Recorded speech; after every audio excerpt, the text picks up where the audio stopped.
जय हिंद दोस्तों। भारत और मालदीव्स के बीच जो रिलेशंस है पिछले कुछ महीनों से अच्छी नहीं मानी जा रही। इसके पीछे जो रीजन है, सबसे बड़ा रीजन है वो है मोहम्मद मुइजू, जो सबसे बड़ा रिस्पॉन्सिबल पर्सन है, जिसने एक्चुअली मालदीव्स में इलेक्शन इंडिया आउट कैंपेन के नाम से ही लड़ा था। लेकिन रिसेंटली अभी एक अपडेट निकल के ये आ रही कि मालदीव्स ने 186 फॉरेनर्स, जिसमें इंक्लूडिंग 43 इंडियंस हैं, उसे डिपोर्ट कर दिया गया है इंडिया। पूरी कहानी क्या है आपको बताना चाहते हैं कि एक्चुअली मालदीव्स ये जो काम है कुछ दिन ये पहले किया हुआ था, लेकिन ये चीजें खबर अब निकल के आ रही है कि टोटल 186 जो फॉरेनर्स है, इंक्लूडिंग 43 इंडियंस, जो लोग इलीगल एक्टिविटीज में, इलीगल बिजनेस में, ध्यान सुनेंगे, इलीगल बिजनेस में इन्वॉल्व थे। और इसे मालदीव्स के जो मिनिस्टर्स है, मालदीव्स के जो एजेंसी है, उन्होंने यहाँ पर डिटेक्ट किया, पकड़ा, और फाइनली यहाँ पर जो जिस देश से बिलोंग करते थे उसे वहां डिपोर्ट कर दिया गया। जैसे कि आप यहाँ पर आर्टिकल्स में देख सकते हैं कि Maldives deports 43 Indians for committing crimes. Actually crimes क्या है ये हम बात करेंगे। Shuts down their businesses amid diplomatic row. Actually context ये है कि 186 फॉरेनर्स में से ऐसे नहीं कि इसमें इंडियंस ज्यादा थे। आपको बताना चाहते हैं इसमें बांग्लादेश के भी कुछ नागरिक थे जो कि 83 थे। इवन 43 इंडियंस, 25 श्रीलंका के लोग थे, नेपालीज जो लोग थे वो 8 थे। तो टोटल 186 जो फॉरेनर्स थे ये इन्वॉल्व थे इलीगल बिजनेस में। अब इलीगल बिजनेस मतलब क्या हुआ कि वीजा का वायलेशंस करना, ड्रग रिलेटेड ऑफेंसेस, ये चीज तो है ही, लेकिन आपको बताना चाहते हैं कि ये बेसिकली जो इन्वॉल्वमेंट है इनका, ये फाइनेंस से रिलेटेड एक्टिविटीज में है। मतलब देखिए, डिपोर्ट इसलिए किया गया क्योंकि आपको मालूम होना चाहिए कि डेट तो अननोन है, अभी तक डेट मालूम नहीं है, लेकिन मालदीव्स की तरफ से ये कहा जा रहा है कि इन्हें इसलिए डिपोर्ट किया गया क्योंकि ये मालदीव्स में रहकर इलीगल तरीके से बिजनेस को ऑपरेट कर रहे थे, और जो भी रेवेन्यू ये फॉरेनर्स अर्न कर रहे थे उस रेवेन्यू कहीं ना कहीं स्टैसिंग छिपा रहे थे, और वो अपने अकाउंट में इसे डिपॉजिट करवा के इलीगल तरीके से अपने देश भेज रहे थे।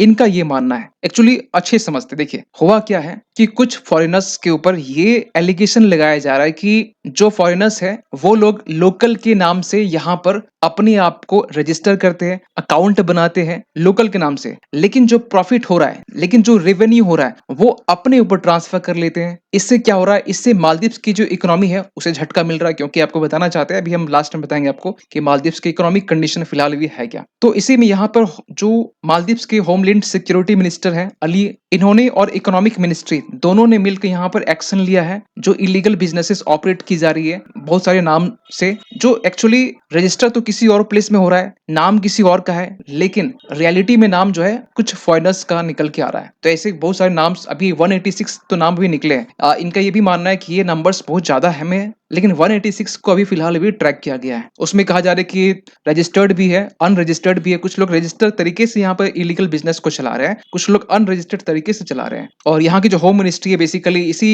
इलीगल बिजनेस जो ऑपरेट की जा रही है इसे सेट करने की दिशा में ये लोग काम कर रहे हैं, डिपोर्ट कर रहे हैं फॉरेनर्स को, ऐसी बातें निकल के आ रही है। मालदीव्स की तरफ से ये भी कुछ कहा गया कि जो इमिग्रेशन है और जो पुलिस है दोनों मिलकर ये कहाँ पर काम कर रही है, और दोनों एक हफ्ते तक लगातार 2 से 3 बार यहाँ पर रेड ऑपरेशंस की है, यहाँ पर कुछ स्पेसिफिक टारगेट पर और ग्रुप को लेकर, जिसके रिजल्ट में यहाँ पर कुछ लोगों को पकड़ा गया है। और मालदीव्स एक्चुअली ये जो इलीगल बिजनेस ऑपरेट करने की बात जो मालदीव्स कर रहा है, ये एक्चुअली 2021 दिसंबर के टाइम में ऐसा कानून वहां पर लाया गया था कि जो भी यहाँ पर फॉरेनर्स बिजनेस करेंगे उसे प्रॉपर तरीके से रजिस्टर करना पड़ेगा। और उसमें ये बात साफ साफ कही गई थी कि अगर कोई फॉरेनर्स अगर प्रॉफिट डायरेक्टली या इनडायरेक्टली अर्न कर रहा है तो उसे टर्मिनेट कर दिया जाएगा। ऐसी बातें यहाँ पर एक्चुअली जो मालदीव्स में जो दिसंबर 2021 में एक कानून बनाया गया तो उसमें लिखा हुआ है। लेकिन इसके कारण ना भारत और मालदीव्स के जो रिलेशंस है ना, दिन प्रतिदिन हम ये भी देखते जा रहे हैं कि दोनों के बीच में रिलेशंस में कुछ ना कुछ तल्खियां आ ही जाती है। कहानी पीएम मोदी के विजिट, जो लक्षद्वीप विजिट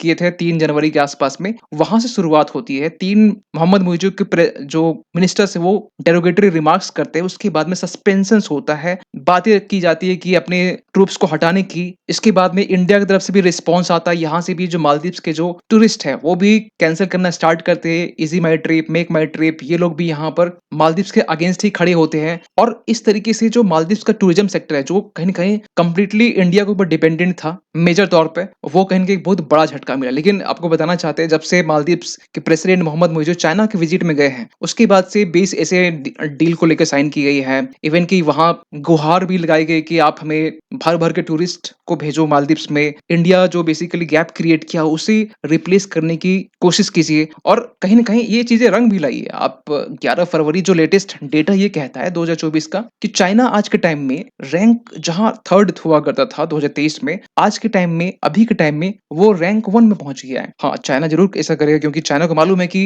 उसकी जो स्पाई शिप है, जासूसी शिप जहाज़ जो है वो मालदीव्स में डिपोर्ट करने वाली है, कुछ दिन में कर जाएगी, ठीक है? वैसे उस दिशा में बढ़ रही है। तो मालदीव्स के लिए इतना करना इस टाइम में चाइना को मालूम है किस तरीके से मोहम्मद मोइज़ू को इन्फ्लुएंस करना है। इसके बाद में रसिया है, रसिया से कोई दोस्ती नहीं, फिर भी रसिया के टूरिस्ट वहाँ पर आते हैं घूमने के लिए। इटली, यूके, इंडिया आप यहाँ पर देख सकते हैं। लेटेस्ट डेटा भी एक्चुअली ये कहता है कि इंडिया आज के टाइम में 6ठे स्थान ये 5वें स्थान पर है। इवन कि हमने ये भी देखा कि 2 फरवरी के जब दिन 2 या 3 फरवरी के आस-पास में जब इंडिया मालदीव्स के बीच में एक्सपर्ट ग्रुप जो बनाया गया था, जो बेसिकली डील कर रही थी कि किस तरीके से मालदीव्स में जो ट्रूप्स भारतीय ट्रूप्स है, उसे निकाला जाए। इसको लेकर यहाँ पर एक कंक्लूजन ये निकला कि मालदीव्स जो 77 ट्रूप्स है, इसको रिप्लेस करेगा अब और इसको भी 2 फेज़ में करने वाला है और रिप्लेस किससे करेगा तो टेक्निकल पर्सनल से करने वाला है, यानी कि जो टेक्निकल लोग हैं, वो यहाँ से करने वाला है। आपको बताना चाहते हैं कि जो 77 वहाँ पर जो लोग हैं, जो ट्रूप्स हैं, वो बेसिकली इंडिया ने जो डॉर्नियर्स एयरक्राफ्ट जो मालदीव्स को दिया है, सिविलियन यूज़ के लिए, इवन कि हेलीकॉप्टर्स भी दिया गया है 2-2, तो उसकी ऑपरेशंस के लिए, उसको मैनेजमेंट के लिए यहाँ पर 77 यहाँ पर जो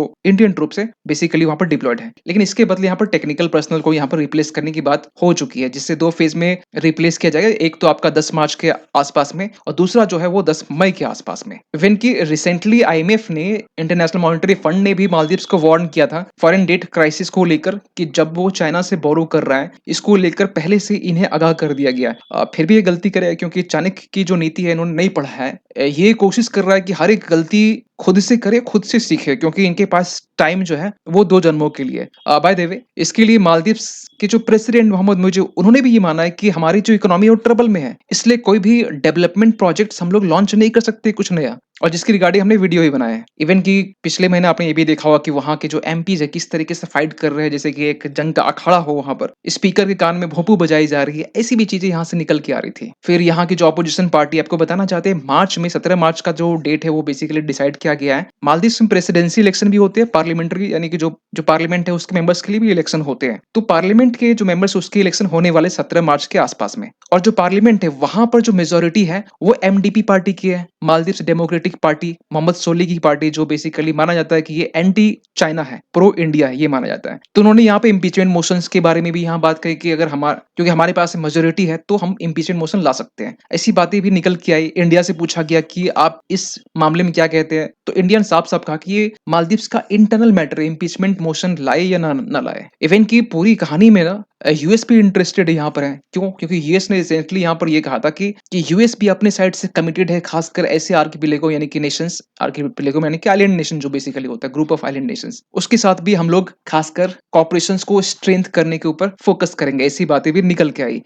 यूएस यहाँ पर इंटरेस्टेड इसलिए है क्योंकि यूएस को मालूम है कि चाइना यहाँ पर इंटरेस्टेड है और जहां पर चाइना इंटरेस्टेड होता है ना, एक्चुअली वहां पर आज के टाइम में, आज जिस तरीके से जियोपॉलिटिकल सिनेरियो आज का बना हुआ है, वहां यूएस ऑटोमेटिक इंटरेस्टेड है। क्यों? क्योंकि आज के टाइम में यूएस को एक कांटे की टक्कर देने वाला चाइना है, हर रूप में, इकोनॉमिकली चाहे हो या फिर मिलिटरली हो या फिर पॉलिटिकली हो। सो इन तमाम चीजों को लेकर आपका क्या मानना है? इंडिया की जो 43 जो लोग हैं, जो बेसिकली ये एलिगेशन लगाया जा रहा है कि ये इलीगल बिजनेस ऑपरेट कर रहे थे मालदीव्स में, उसे डिपोर्ट कर दिया गया है, इसको लेकर आपका क्या मानना है? कमेंट कीजिएगा। मिलते किसी अगले वीडियो में, तब तक के लिए थैंक यू सो मच।